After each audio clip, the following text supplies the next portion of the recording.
Welcome, welcome, boys. Pardon the noise, because it's hot as hell out today. And your boy doesn't feel like dying of a heat stroke. We're at the new house, first video here. But we have so much junk in the garage still. We don't have room to get this beast in there. So we're working outside again today. And probably for the next year. Water pump replacement is on the menu today, boys. It's not broken or anything, but Pantherfest is in a couple weeks, and I want to make sure on this several 100-mile trek over there, we don't have any problems. So rather than just carry the spare water pump, I'm going to just replace it now. So, a couple things. The 2002 Crown Vic that we're doing the water pump on has a different style than the 03 and ups. So with that said, I would do, if I were you, I would do what I did, which is this. The only thing different between the two Panthers, 02 and 03, is the water pump itself, and then thus the pulley. It has to be offset differently. I believe this is the shorter water pump, and the longer one are on the 03s and up, but I may have it backwards. In any case, I'll know once I pull this pulley off.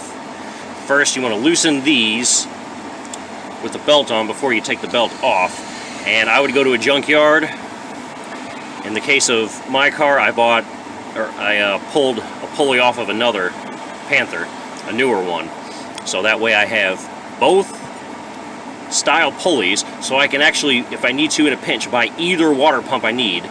The correct one for my car, or the 03 and ups, and then it's a matter of just swapping the pulley on there when I change the pump, and then we're done. So once you do that, pull the cap off the radiator. I have a replacement cap too if I can find it. May have got lost during the move. And then you'll go under the car, loosen the petcock with your 19mm, and capture all the coolant. You can see I already did that.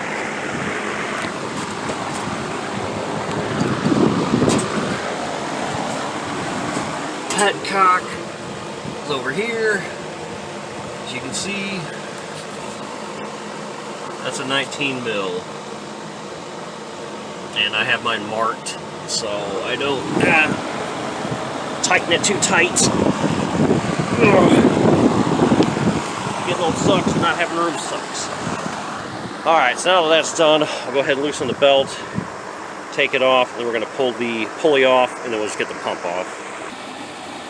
Alright, and you're going to just stick the 3/8 drive onto the tensioner here, and then move it towards the pulleys, and then the belt is off. You take it the rest of the way off. Make sure you know what your belt routing looks like before you do this. That way when you go to put it back on, you don't forget, and then you're boned. 10mm, we'll take the rest of these off. They're not very long.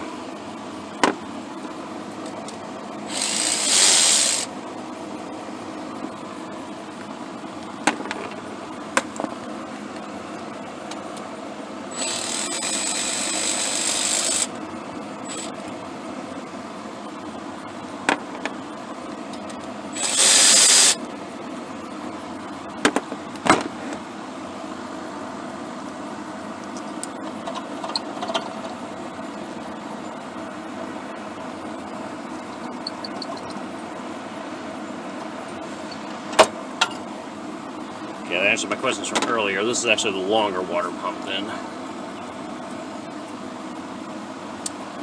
The newer ones will have the shorter pump with the different offset on the pulley then. But in my case, it doesn't matter now. I can get whichever one I want, since I have the other pulley.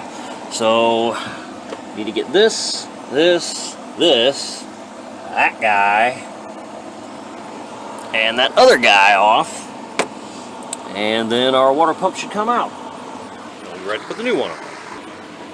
And a 13mm will fit.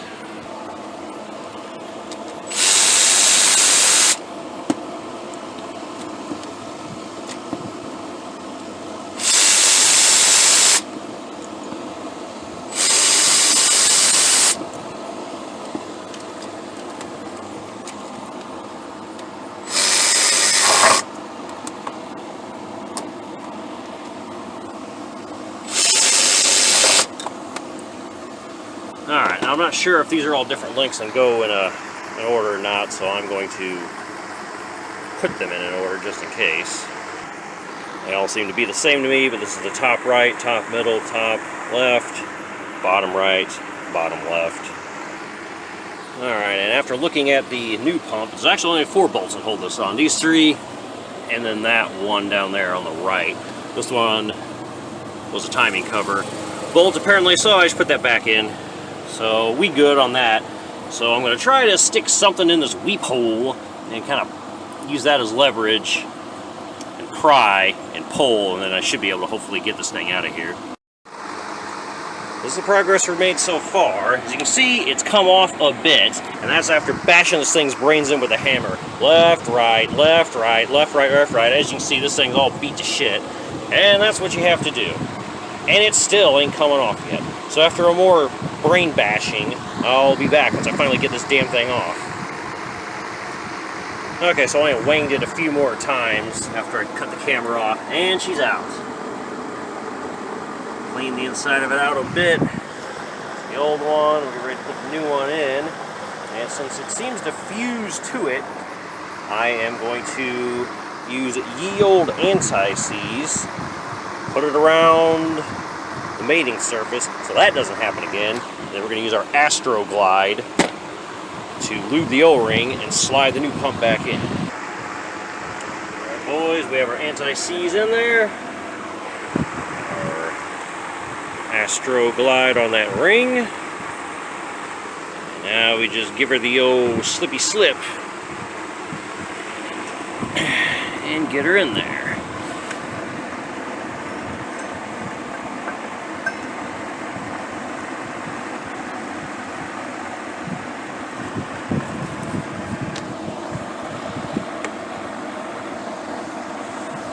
They need 2 hands for this. Alright boys, and using 2 hands, I was able to give her the old wiggly wiggly, and she's now in place. So we'll go ahead and torque her down, and put the belt back on, fill her with coolant, and start her up. Okay boys, this took about 1.5 gallons of coolant to refill. That's where we are in the range. I did have the engine running, and then drove it up the ramps. I did not have the thermostat open, but that's okay, we should be golden. I measured the coolant we took out, which was a little over 1 gallon, and when I changed it, it was a little low. It was maybe down here a ways.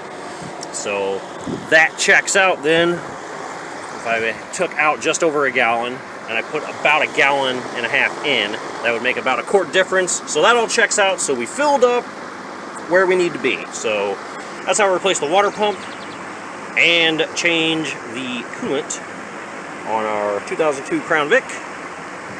And it's pretty easy, as you see. Just remember, I would buy the pulley whichever year you have. Like if you have a modern day, you know, a newer Crown Vic, you know, buy the older, go to a junkyard, find a 02 or older, get that pulley, and then that way you can put the long water pump on if that's all your auto parts store has in stock. Or in my case, I put the long one on, but if I ever need another one and they only have the short ones, not a big deal, I have the pulley set for the shorter water pumps with the other offset, so I win either way. So I hope you enjoyed the video. Hope this helps. Thanks for watching, boys. Peace.